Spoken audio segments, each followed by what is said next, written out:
back to the Keegan and Company podcast. For those who are new to the show, my name is Keegan Hipgrave. And guys, if you haven't already, could I get you to jump over, give us a little like and subscribe or whatever platform you listen to this podcast on, whether it's Apple, YouTube, Spotify. It's a great way for us to grow the podcast, grow the platform, and just have some incredible guests like I've got today. In this episode, it's actually a little bit different.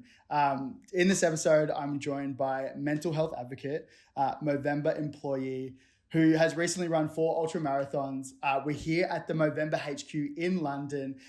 Harry Cleary, how are you, brother? I'm good, mate. I'm stoked to be here. How Mate, are you? I'm good, mate.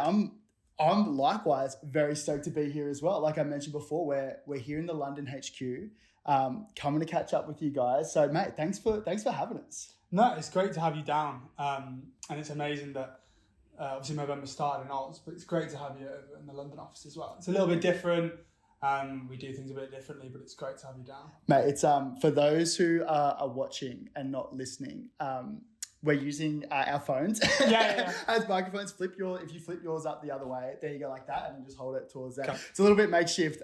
We weren't supposed to be doing any podcasts here in London. For those who are listening, we're going to duck over to New York, Boston, LA on the back end of the trip. But we were here. I was talking to the Movember crew in Melbourne, and they're like, "Oh, you go check out the office." And then I rolled in, and mate, what a setup! This place is sick. It is awesome. It's so good. I'm very sort of new to the Movember world. I've only been here for sort of a year, but I remember when I first walked into the office as an ambassador, I was like, "This is the coolest office I've ever seen." Well, that's exactly what I said. We had a nice little tea and lunch with the whole staff before. Very British. Yeah. I could say, but mate, it was so lovely. And even talking to the staff, I was like, this is such a cool environment to be in. Like, how you finding working here at Movember?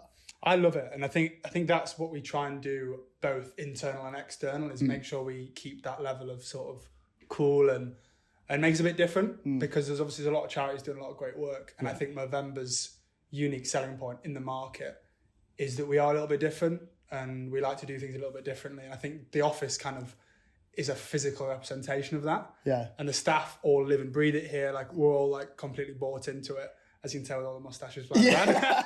But do you have to have a moustache to come in here? It's not, it's not in the paperwork, but it's a bit. Yeah. If you can grow one, you don't have one. It's like, what's exactly. Yeah.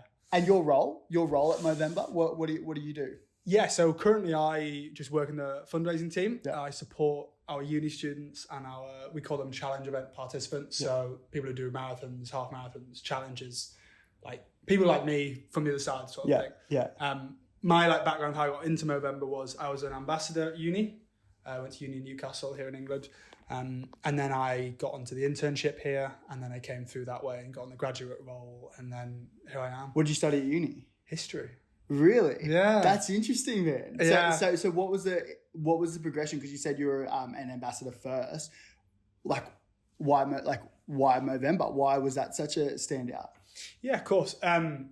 Well, as we'll probably get into, I played sport my whole life as a kid, rugby, football. And I remember in the change rooms when you're 15, 16, breaking into the men's teams, all the blokes do Movember, and you can barely get a few whispers out. And you're maybe one day I'll get there. Yeah. So that's how I knew about Movember. Basically every kid I grew up with, that's how we all figured it out, and just watched the older men do it, and we took the mantle. And then when I got to uni, we have this amazing ambassador program in the UK. We bring in about £1.6 million a year. From that uni alone? No. This is unis across the UK. So what does the program look like? What do you guys do? So basically we have a thing called BMOC. So it's a bit tongue-in-cheek, because in England, BNOC is that big name on campus. So big moustache on campus. Was that you, bro? No. Were you that guy? No. You can't self-address yourself as that. Gotcha, yeah. But no, that's where it comes from. And we basically have this amazing team of ambassadors up and down the country who basically spread the word for us. And we sort of steward them and help them on their journey, and they spread that message. And we have 25,000 students a year sign up. It makes up 1/5 of our whole UK audience. Man, and that's especially with Movember, the branding definitely, well, I can only speak from personal experience. You can connect to it as a young man. That's the target audience for a lot of the things. It's a cool thing, right? Exactly. Yeah. And especially with the sport element of uni is huge. So that's how I got into it, through the rugby team.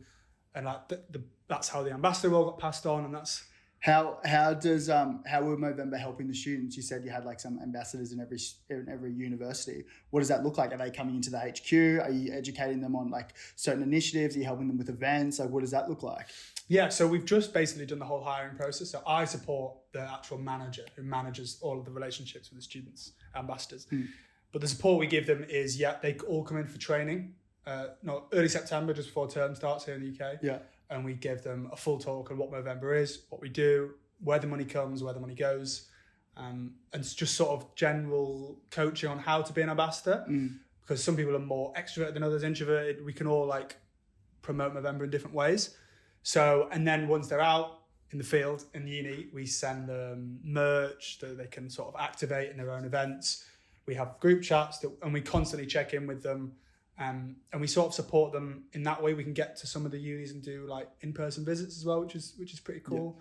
Yeah. So that's basically how we run it. I imagine it's probably like a cool thing to be a part of as well, like being a Movember ambassador. Like I think I was telling you before on the team before when we caught up for our teas, it was a cool thing to be a part of. Like I started doing Movember not as an ambassador, but just because it was a cool thing to be a part of. It was just like motorbikes and like sick imagery and like moustaches. Like my dad had a moustache and like similar to what you were saying before. Like I only had like a very modest moustache, and he's like, he would always take the piss out of me. He'd be like, oh, like a cricket side, like 11 side, like I got nothing there. And I was like, oh fuck, like one day I'm gonna get one. Yeah. So it's cool. So I imagine it's probably like these young uni students, and it's cool that they got older people who that are also doing it Movember as well. It's like it's a cool thing to be a part of. Do you find that? Oh, 100%. It was, I always say it, like defined my uni experience, like absolutely. And there's a good system of passing the baton on. Like I passed the ambassador role to my friend, and then it keeps going now. And there's like a friend of a friend who does it now, and it keeps going. And it's amazing. Like it's just, because at uni, one thing you do have a lot of is time, or at least like I did history. If you do medicine or whatever, you probably have a bit less time. Yeah. So you have the time to do good stuff. And I always like kind of like I went out and drank too much like everyone else, but the Movember time was like something to do alongside my course. And I found that really beneficial, and it brings everyone together. I made so many friends through it. I mean, I know it's my career. I have the logo tattooed on my arm. Oh, bro, I didn't even see that. Yeah. We'll get a photo of that afterwards. Yeah, That's epic. It's like a massive part of who I am. It's like ingrained within my personality now. And I think that just shows the power of the brand, of the movement, of the charity, is that someone can come across it and then it become basically so intertwined with what they do and what they believe in. And believe to the point where you're willing to get it tattooed on your skin. Exactly. Brother, I'm sure you're probably not the only person to get a tattoo of Movember, right? Mate, you think like some of the ones I've seen are full back tats, Really? chest tats. Like people go all in. Mine's just like a little one. Yeah. And it's the only one I've got, and it's the only one I'll ever have. I'm not a tattooed guy. Yeah. It's just not my thing. But some of them are out there. It's mate, it's cool. It obviously resonates with a lot of people's values. Once you were an ambassador, you applied for like an internship. Is that how that was the next progression? Yeah, that's basically like the system we have: ambassador, intern, and then you come in into HQ if they see that you have value. Mate, obviously, like people. Well, what I've found is like people who are like genuinely interested in certain charitable causes, or they really care about certain things. Obviously, I think have a personal connection to the cause. I know you do just from conversations with you prior, and obviously looking up a lot of the incredible things that you've done over the past couple of years, man. It is really impressive. But for this, where do you think your story starts? Like where's it a fitting place to start, do you think? Yeah, I think a fitting place to start is with my old man. I think as a kid, like he was, and I always say this, like if as a kid, like growing up in England, it's probably the same in Australia. Like as a bloke, like your first hero is your dad. Like it always is the way. Like your dad's the superhero. You said about his big moustache, and like they're almost like superhuman icons to you because they're your first role model as it is. And my dad was always that when I was a kid. Like he could do no wrong as a kid, and because you don't really understand the workings of adult life when you're a kid, you just see this superhuman guy. And then as I got into my teenage years, I kind of noticed that like he was a little bit different to other families, and like dad really struggled, and we had a very fractious relationship for a while.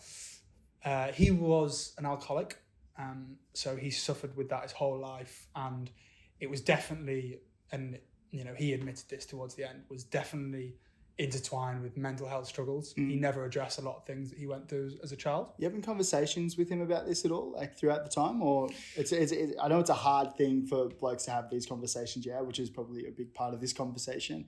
You guys having any conversations throughout that time?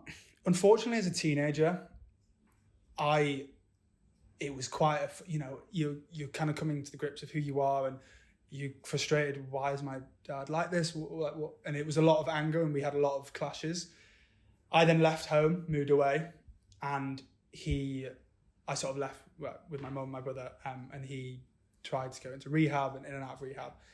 And then towards the end of his life, he did come to terms with what he'd done, and we had candid conversations, me and him. I'm the eldest son. My little brother has autism, so he was always sort of like, I was very protective of him, and Dad was always very protective of him in a different way, so wouldn't necessarily have the same conversations, like what it's like. Yeah. But as the eldest son, like we had very candid chats towards the end, and he told me things like about when he was a kid and about things that he hadn't really addressed, and it all kind of the dots all sort of joined up. Yeah. But sadly, it was too late, and he passed away about 18 months ago now. And last year was really difficult, like really, really difficult. And I graduated last year, and he passed away just before I finished. But he always said, like, make sure you get it first. Like, and he was that's a nice way of putting what he used to say to me. And I did. And it was a massive moment for me, that like getting a Movember job, getting a first, my degree. And then that was like, it felt like a chapter had closed, and I moved to London, and like, I fell in love, and I met a girl, and we're so happy together. And it was like one chapter closed and one opened, and I very much feel at ease with that now. But at the time, he was only 56 and I was only 24. So it was difficult, especially like difficult for the whole family. But that's my why in everything now.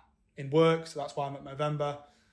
Why I've pursued that completely. Like, I could have maybe gone down other avenues after uni. I was interested in academia and etc. But I felt this draw to Movember to do something good in his name, and also running, and that's where the running challenges came from. So everything I do now is in his name, and I feel like I still get caught out. Look, every other day, like I probably get quite emotional thinking about it, especially listening to music. I love fun music.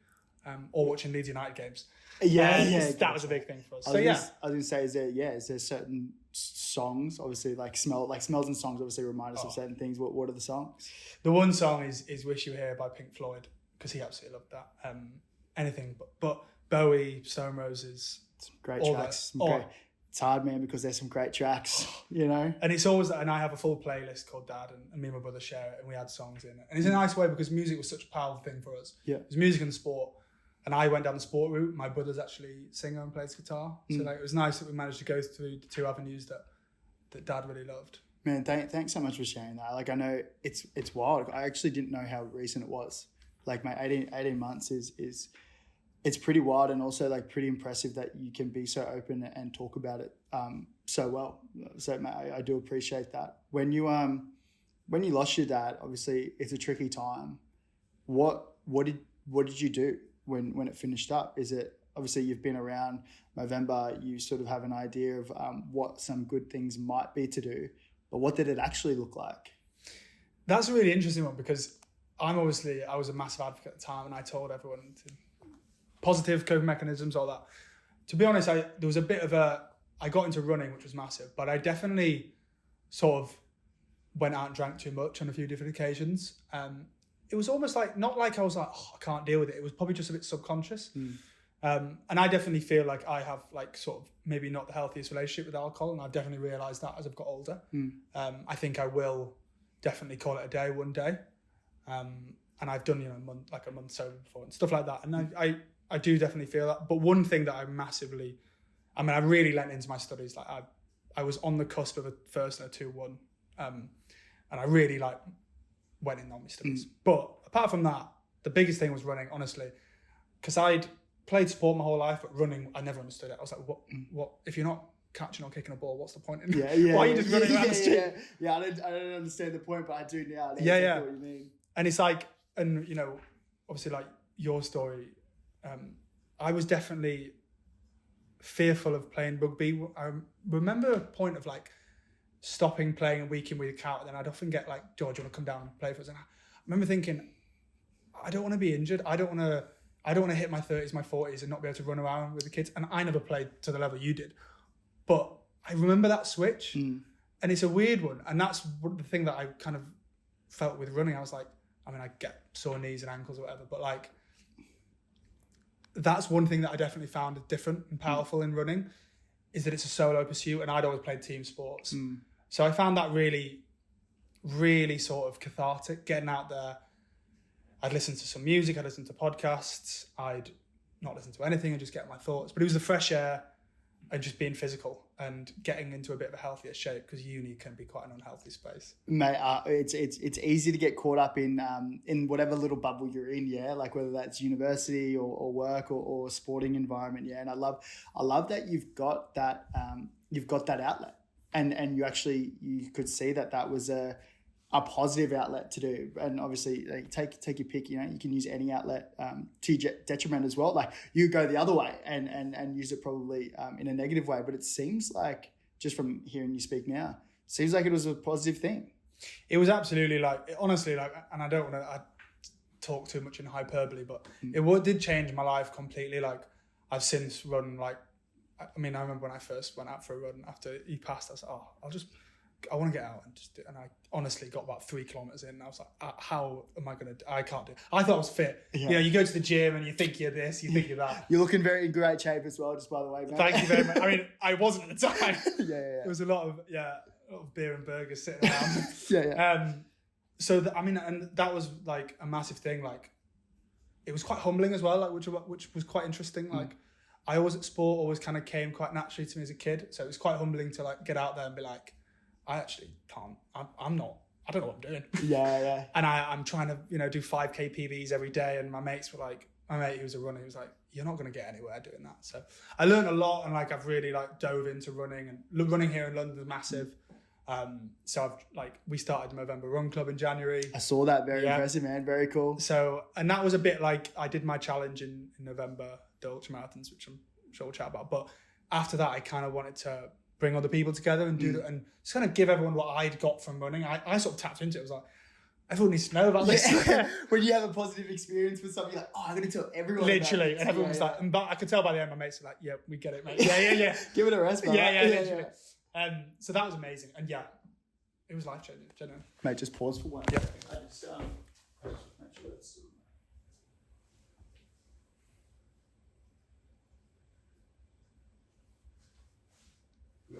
Just keep that going. Yeah, you were saying you started realizing like the community feel of run clubs, and actually before that you said your mates started to realize like, oh mate, like, give it a rest. We understand. Was there a time where like I don't want to say like you disconnected with some mates, but was there a time where it's like you kind of like, they both didn't sort of fit the mold? Like, you had your mates that you would go have beers with, and then your mates that you would run with. Did you find that at all? I definitely found it at uni, since uni, so I went to uni quite late. I went at 22, whereas in England you normally go at 18. So I went quite late, and I was a bit older than everyone else.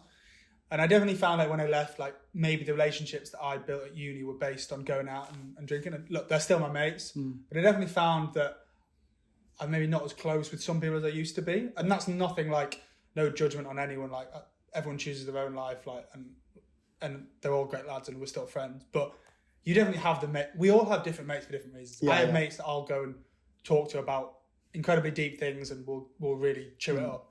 I have mates that I just go and we just laugh for 6 hours, and that's it. Yeah. And we just crack each other up. And you just know who your mates are for one thing and who they are for another. And doesn't mean they're any less of a mate. And it's just the alcohol's, it's an interesting piece, because I'm doing a year sober, and like in a rugby league, that's my background.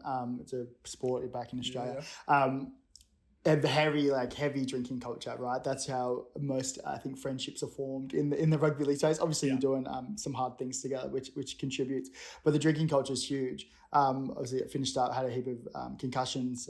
Finished up at 24, but I was like, I'll give my brain a break for a year, and I've got 2 weeks to go. So September 3rd. Yeah. So this will probably go live after that. So it's only like 2 weeks away. Congrats, mate. Thank you. I appreciate that. But it's an interesting conversation because I hear a lot of people when you say like, especially when you're out, because I'll still go out till early hours of the morning. Just have a little Red Bull. But people are like, what do you want to drink? I was like, oh, mate, just a soda and lime or whatever. And they're like, oh, no, like, what do you want? I was like, mate, I don't drink.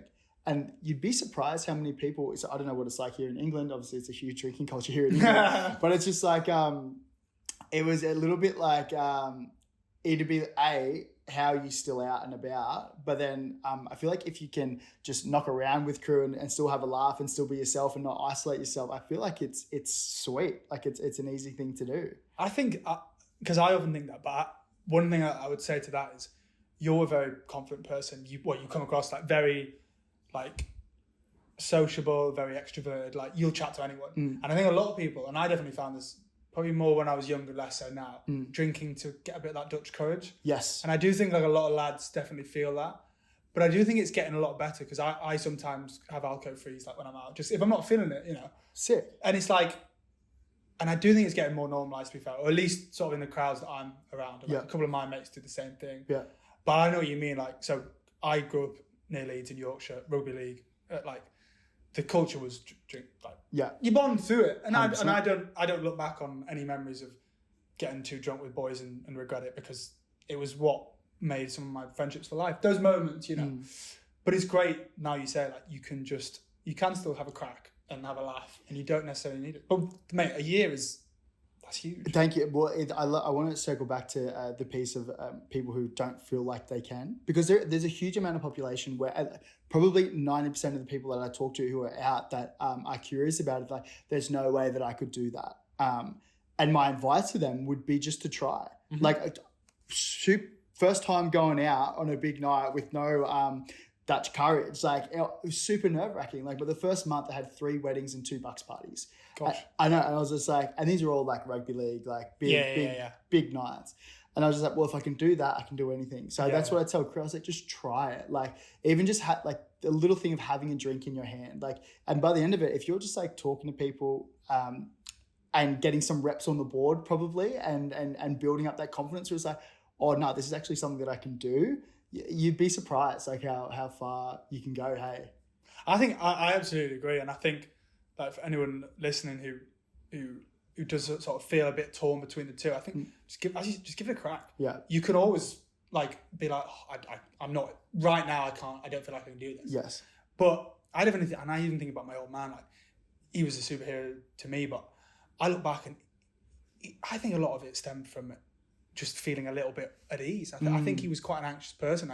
I look back and think of him in social situations. I think he was very intelligent and like liked a good conversation, but there was moments where he was definitely shy and would shy away from it. And I think, and he told me like how it all started was like he was going to a party when he was like 15 and he didn't know like what to do, so he just drank this bottle of whatever.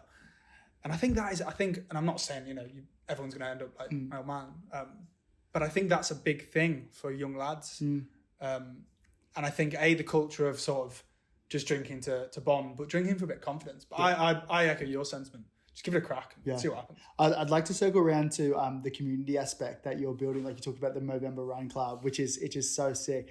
What are the positive benefits that you've seen come out of having a good community, especially like the Movember Run Club? Like what is that looking like? The Run Club's been like a proper passion project for me. Like it's been amazing. Like it started like some weeks, like at the start, there would just be like 4 of us and we'd meet at Hyde Park and we'd just have a little jog and chat about Movember or chat about whatever. And then, by the end, like we probably got up to like 30 people like down at an event, which, there's some run clubs in London that have like 200-300 people and they are like incredible. Yeah. Kudos to them. But it was like, for what we achieved in sort of 6 months, like, I do feel quite proud. And I've always been one that sort of thinks, if you've got a handful of people down making like a bit of a healthier choice on a Saturday morning, then it's worth it. That's it's weight in gold. Yeah. Exactly. And because like we weren't breaking any records, we were just going out for a 5K or whatever. But it's the concept of maybe not getting it too wrong on a Friday night because you got to run on Saturday, and you're going into the weekend with like, okay, well I've done something healthy and I've done something positive for me. Like let's keep the snowball rolling. And I definitely felt like I got that feedback from people.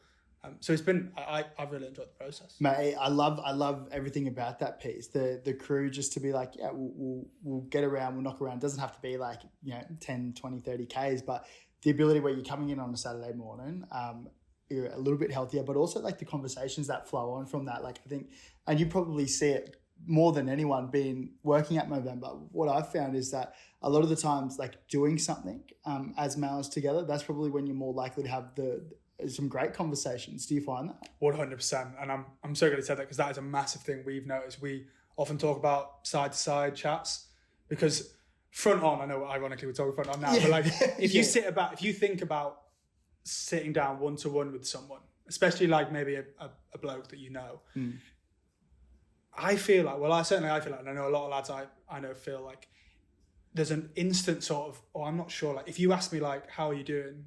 But like, how are you actually doing? Like, how's the family? Like, I'd sort of, your knee-jerk reaction is sort of to lean back or maybe like look around, or you don't necessarily want to engage.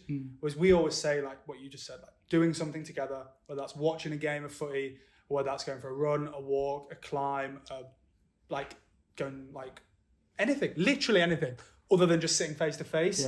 You would be amazed what the difference that can make. It takes the barrier away from it. 100%. Even doing something hard, I found, is another one. Like running's obviously a hard thing to do for most people. Saunas, I don't know what the culture like is. Like in Australia, I feel like saunas are everywhere. Really? Like Like you'd think, fucking, we live in Australia, it's hot enough, which you're going to find out about in a couple of months, a couple of weeks. But it's doing something hard with someone, I found, is a great thing. We did a charity walk a couple of months ago it's an initiative called Beanies for Brain Cancer. It's a big thing in the NRL, where there was maybe 60 or 70 of us walked from Sydney to Newcastle. It's about 150 Ks over 3 days. Hard thing to do. But mate, the conversations that you have, like walking around with complete strangers, like I probably knew 7 of them, and you just you're walking, it's a hard thing to do. You've got this shared struggle. There's something about shared struggle where you're just willing to open up about everything, it's wild. 100%. I think that comes back from also like the sporting background. You think about pre-season sessions with the boys and like getting into getting into some seriously dark places, like doing Broncos or whatever, like, and I think like everyone's kind of almost, or at least the lads I grew up with, we're all kind of still looking for that.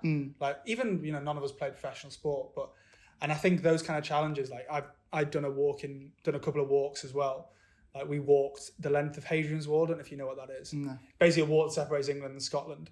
And it's a bit like that. It's like very up and down. And that was like 140K. And we did it in like 30 hours with no sleep. Wow, man. And that was the hardest thing. Like I've run ultramarathons, but like whatever. That was the hardest thing by a good distance. Yeah, right. But like what you said, like the conversation, and these were boys that I've known for like 15 years. And we would just be like, I got to see a side of my mates that I just hadn't seen. Like I respected them anyway. They were my best mates. Still had a lot of love for them. Yeah.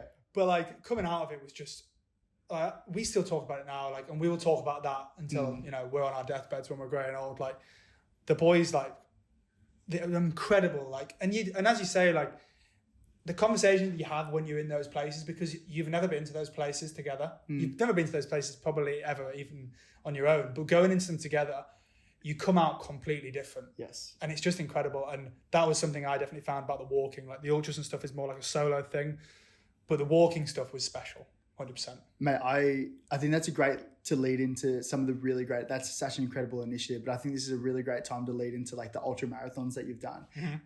When I first obviously like heard about your story and started reading about your story, insane, man. Can you tell me a little bit about, I guess, where the idea started to run so many ultramarathons in a row? Yeah. And what it looked like? Yeah. So, I mean, I still look back and think, gosh, that's crazy. Because as I said, I've only been running for 18 months since Dad passed. So probably a bit less than that. And at the time, I'd only been running for 6 months. But I'd done, as I said, so those walking challenges, they were from Movember as well. So I've always done them from Movember.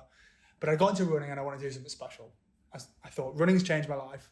And I want to go and really throw the kitchen sink at it and do something proper, raise a ton of money and sort of rally everything that I've learned in the last 6 months, bring it to a pinnacle. As I said, my dad passed away at 56. So I come from an ambassador background, a fundraising background. And with fundraising, it's you kind of need a story to get media interested, to get friends and family to donate. You need a story. You need like a hook, as they say in PR. He's good, the kid. He gets it. You need so 56 kept floating around. I was like, oh, what can I do? I could run like 56 minutes a day, blah, blah, blah. And I landed on 4 56-kilometer ultramarathons in 4 weeks of November. So one a weekend. And then, so that was like the starting point. And then I was like, right, how do I get people to care? How do I train for this? Yeah. And it was only like 2 months out anyway. So I started like just getting some Ks under my feet, just getting out there. You had 2 months out before doing your first ultra. Pretty much. I'd never run a marathon. I did a half marathon like 6 weeks before. And it was like, I nearly passed out at the end in the heat. I've got Irish blood, I've got Irish skin. Heat does not do it. Good on moving to Melbourne. What does the training look like 2 months out? Honestly, I did it I spoke to a couple of people I know who are runners, and they were like, you just need to get kilometers in you fast. Yeah. Running them fast, but you need to get them in. So sort of 10Ks, 15Ks, 20Ks. The longest I did though was like 42. I didn't do a marathon, so I did one marathon with my mate who's like a elite runner. And we did that, and that's the closest I got. So when I stepped on the start line, it was just me outside my flat. But when I stepped up, I was like, I'm gonna give this a crack, but I don't know, I'm going into the unknown. But just like the walking out, I was like, kind of back myself there. Like I'll go in, I'll find out the other end, like what I'm made of and if it'll stick.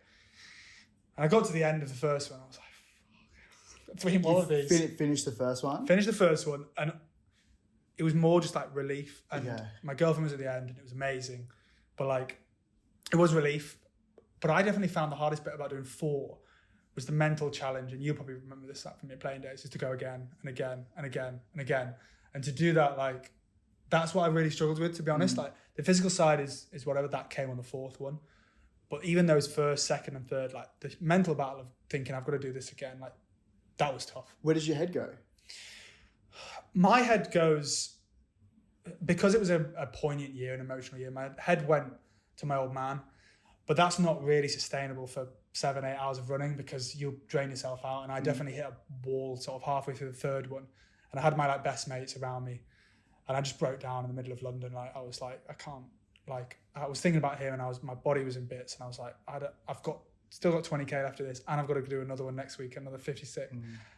And I just completely broke down, to be honest. It was a complete crumble. And I had them from time. I've struggled with my own mental health, growing up with like a dad who struggles with it, has its own issues. So I've had those moments, but never sort of in the middle of doing like a physical activity. But I had all my boys there, and they like rallied around me. They were amazing. And I'm indebted to them for the rest of my life for all the help they've given me along the way, both in the challenge and just in life. But that was a tough moment. And getting to the end of that was like the biggest struggle. Do you ever think you were going to stop in that time? No. I would have walked, because I don't know. I don't think I would have stopped because of the year I'd had. I was thinking, all the cliche things you think, I've been through harder things than this before. Like, this is temporary. Like, there's only a few hours left, and then I can go and lie down for like 12 hours and whatever. So no, I never thought I'd stop. But there was a point where I was like, I don't know what I'm going to look like when I come out the other end of this. And that was a whole different thing. But the last ultra was special. So for the first 3 I did in London, just because it was near my flat. Context, like, I moved to London sort of 6 weeks before the challenge. So not 6 weeks, I started working 6 weeks, a couple of months before the challenge. Yeah. But I'm from Leeds, and I wanted to do the last one in Leeds. I wanted to be around the family, and I wanted to finish at Ellen Road, Leeds United Stadium. So I just emailed Leeds United off the whim. Did use my Movember email though. Yeah, you're good. Yeah. That's right. And they just came back. They were like, yeah, we'd love to support you. And I presume you had a club growing up, rugby league or whatever sport you. But to me, Leeds United is like, apart from Movember, like Leeds United is my life. Like, I will live and breathe like that club. So like them emailing me back was just insane. And then the next like 2 months of prepping was just conversations with the club. And we ended up finishing at the stadium. One of the star players, like Patrick Bamford, came down, had a photo with him. They donated shirts, ended up bringing like another $2,000 in. ITV came down. I've got photos inside the stadium with my family that will be framed on the walls for the rest of my life. Yeah. My kid will support Leeds. Their kids will support Leeds. Hopefully. And that was, honestly, that was like the moment of, and I'll show you the videos or whatever after, but like the moment running into Ellen Road, like finishing, my whole family and friends was, I mean, I completely like broke down in tears. I was like, and that is like the single most special moment of my life. And I don't know if it'll ever be trumped. I don't know what the future holds for me, but that was just incredible. I couldn't imagine that euphoric feeling like after having done all that hard shit over the whole month, yeah. But to finish that, the finish line would be insane. It was. I very rarely stop for words, but I honestly still, when people ask me about it, I'm like, I normally just show them the video because I'm like, I can't really explain it, and even the video probably doesn't do it justice because it's not from my point of view. But it was like there was friends I went to school with that I hadn't seen for 10 years. There was old neighbours that lived next door to us when I was a kid. There was my dad's like old mates from when he was at school who met me halfway and were like, I remember Claire's was what they used to call my dad, like, cause my surname's Cleary, Claire's. And like Claire's boy, and it was just like all these like worlds had come together. Like it was just, honestly, it was incredible. And then to have like to be inside Ellen Road and like to have like a player there that's like I look up to and stuff, and it was special. That's got to be, yeah, man. That sounds incredible. Obviously, like you would have been through the thick of it, yeah. Like obviously, you talked about some really tough times where you were going through the runs. What was the biggest learning, do you think? Because obviously you had plenty of time with your own thoughts. Like, what is the biggest takeaway you got from doing that? I think the biggest learning for me was, there was a few, but I think one of the biggest ones was definitely, and I kind of needed this, like I can do more than I think I can.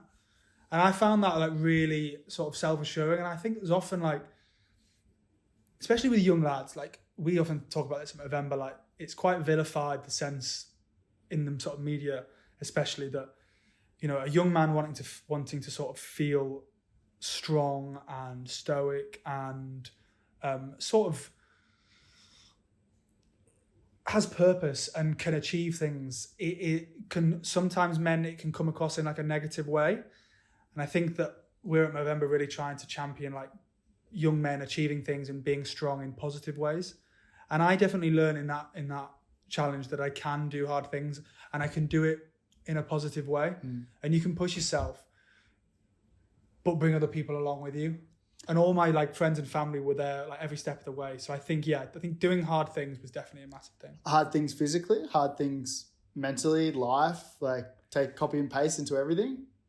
Definitely mentally. Physically, the physical elements are almost like, I think when you grow up playing sport, you take the physical for what it is. Like, I know when I'm injured, this this might affect me for a week, a month, 6 months, or whatever. Like, the longest thing I've ever had was a broken collarbone. So I can't relate to people who've had serious injuries. I would never talk to that. But more the mental side, like pushing yourself through hard and coming out the other end, and sort of the money that we raised, the awareness that we raised. And it just gave me like this buzz that I've never really felt before. Like even when you used to win a game, like with the boys when you're younger, like that was a buzz. But this was like that times 10. And I think that was really special, that sort of feeling of I've done something positive and I've put myself through the ringer, but it's all for a good cause. What was your goal fundraising when you first started? So we have this thing in November called the Hall of Fame. And it's basically if you raise 10 grand, so £10,000, so about 20k Aussie dollars, in your lifetime. And I was sitting about 6-7k before that because I'd done a couple of things before. Yeah. So I was like, oh, I'd love to raise like 3k. Yeah. And that's like a lot of money. Like, you know, that's like, it is a lot of money like to take from. It's incredible. Yeah.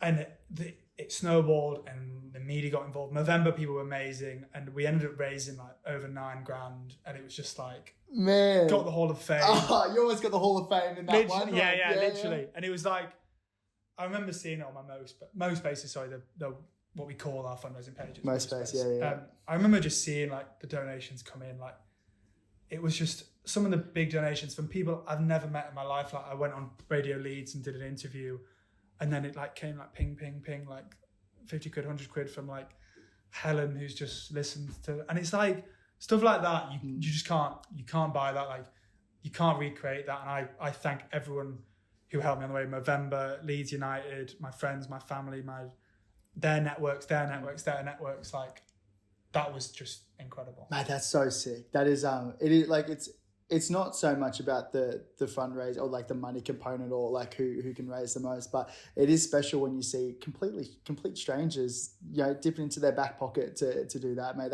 That's really incredible. I think that's really special. I imagine with all the attention and media attention, did you have any conversations with people after who resonated with your story? I had a lot, and you've probably noticed this since starting the podcast. Like, you'll get a lot of messages from people you've never met who are telling you things that your closest friends probably haven't told you.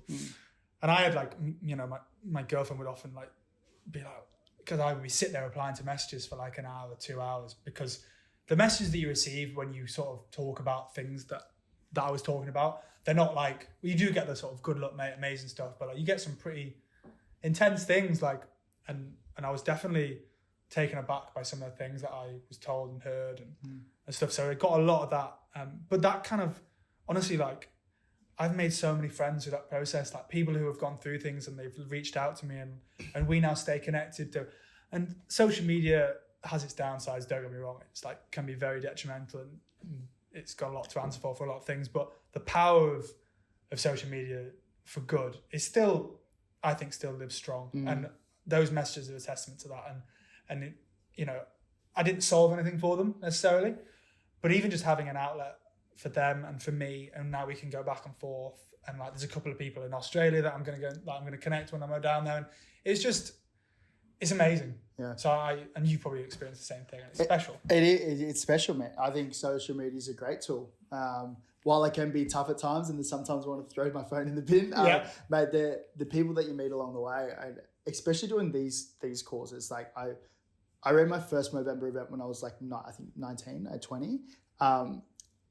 Coming into like a professional sporting environment. I was a kid, you know, fresh, didn't know anyone, put on like a little event, and then obviously all the older boys came in. I was like, oh, I can't believe like the older boys are coming in to support this. Like, this is wild.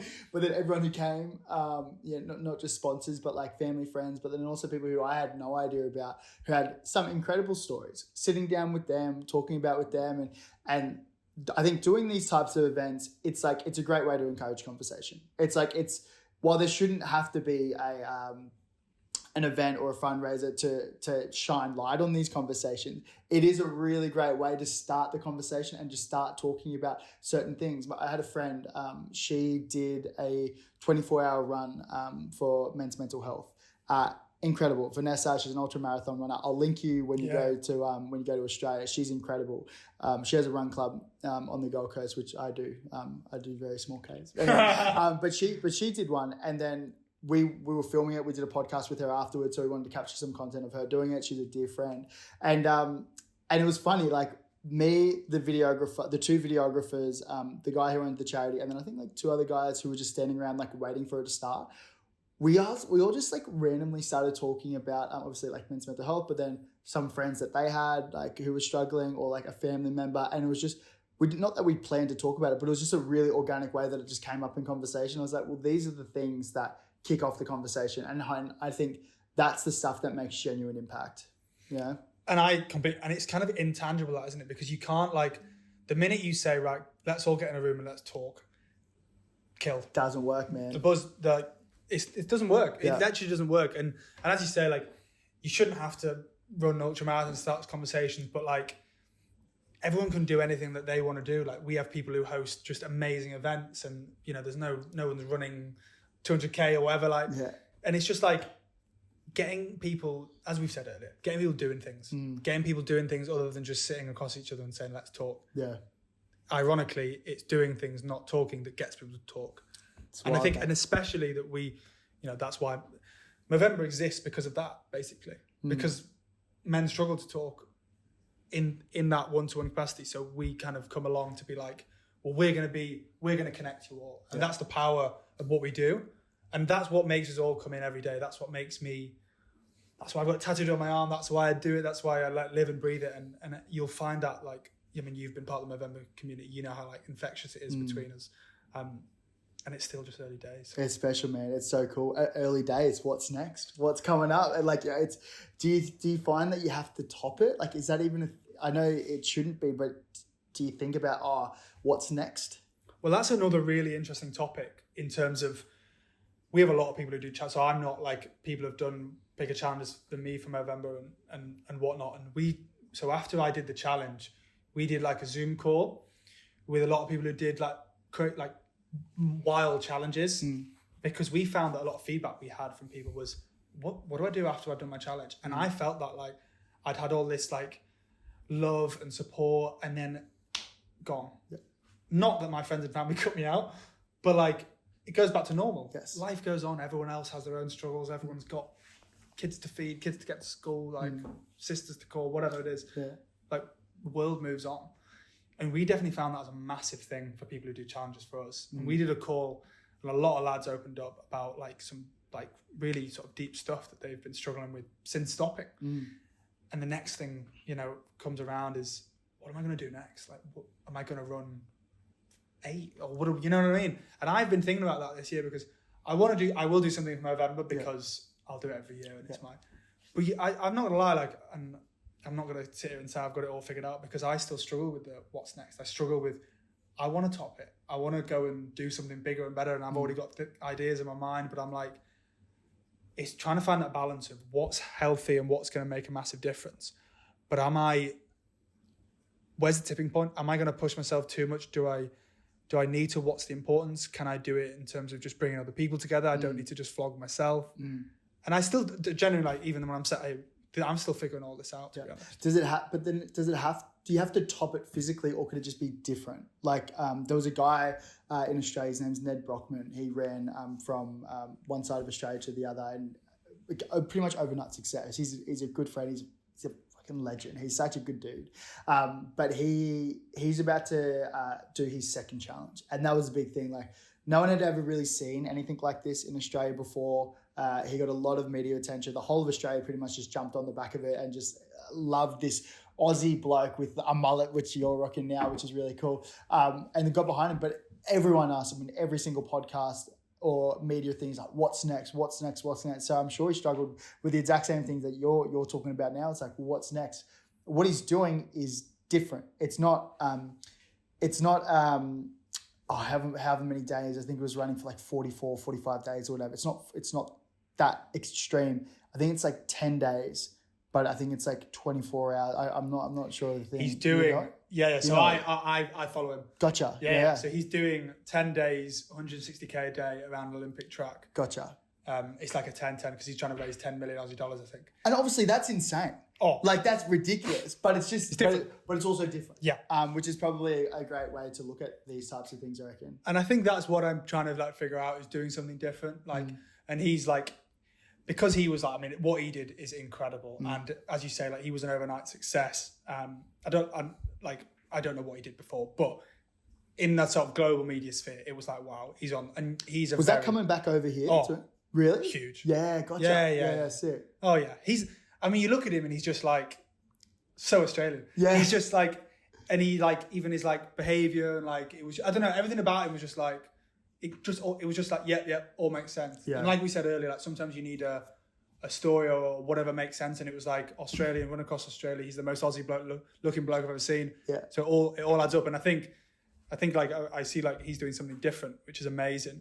And I think that's where I'm sort of leaning towards more, like, as you say, like, you don't keep having to push the same thing, because also like, not that people get bored. And I don't want to say that, I don't want to like say that in a mean way, but like, everyone's doing challenges now. It's also the reality, man. Exactly. 100%.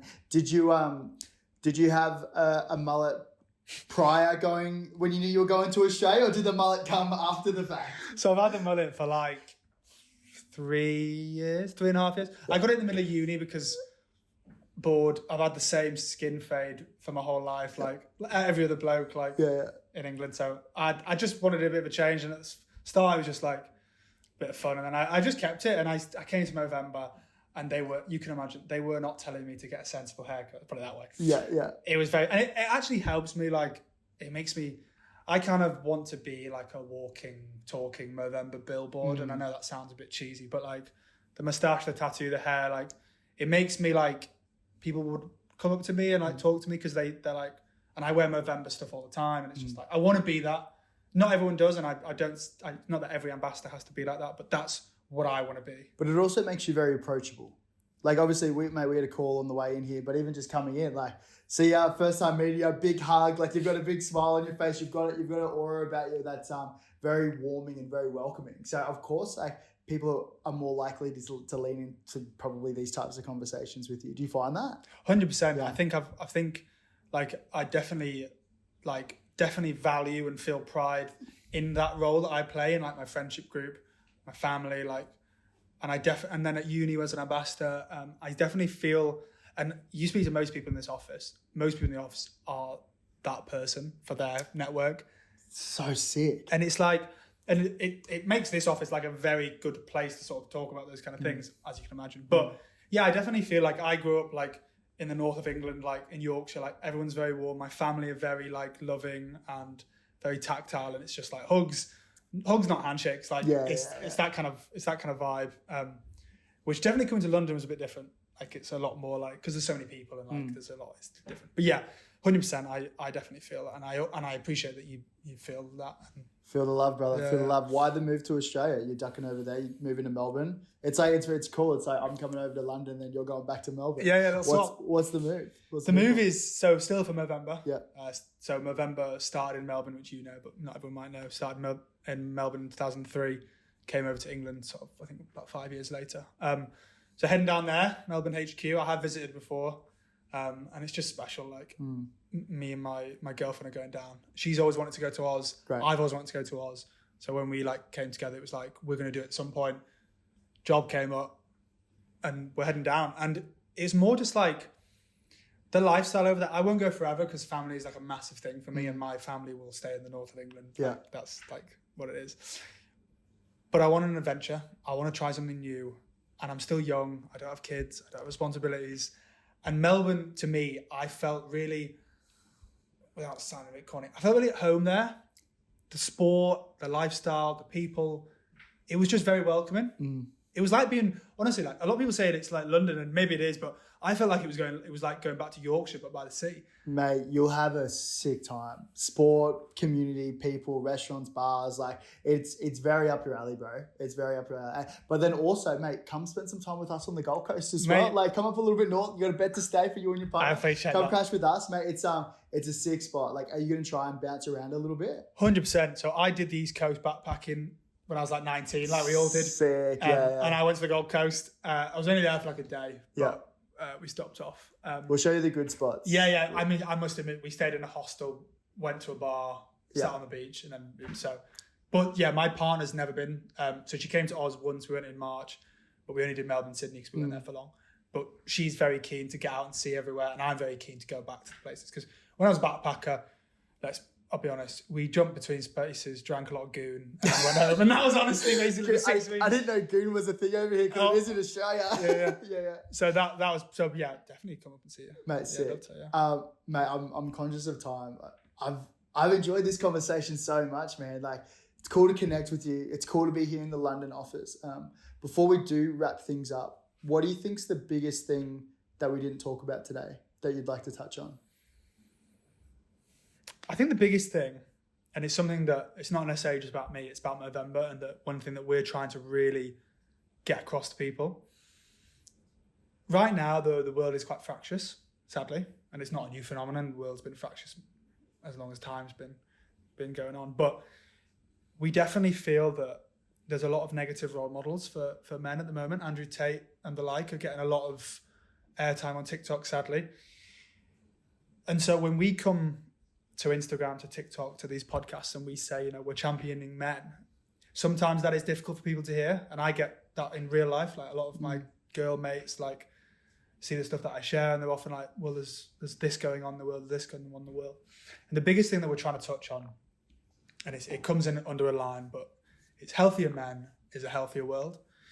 And I know that this is something that we always talk about in the office, but I just wanted to like reiterate to everyone. If you think about the men, I think about my old man, for example.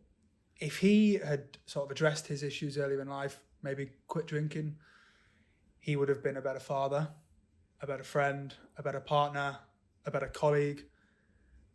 And that spillover effect to me, to my brother, to my mum, to everyone, you can't even quantify it. And what I'm just trying to say by that, I'm not trying to say my old man was a bad bloke. Like, he had his struggles. Like, I've had my struggles, like loads of other people do. But if we can help the men in our lives, they will be better brothers, better dads, better partners, better colleagues. And that snowball effect will just not stop. And it's equally as powerful the negative way, but we want to switch it positive. And that's the message we want to get across. Helping a man is helping his network. And that's the biggest thing we want to say. Brother, mate, thank you so much. I can't thank you enough. This has been sick. It's been so cool to connect with you. So cool to be here. And I think it's going to be a beautiful thing, man. I can't wait to connect back in Australia. Awesome, mate. Thanks for having me, and hope we do it again. Cheers, bro. Awesome.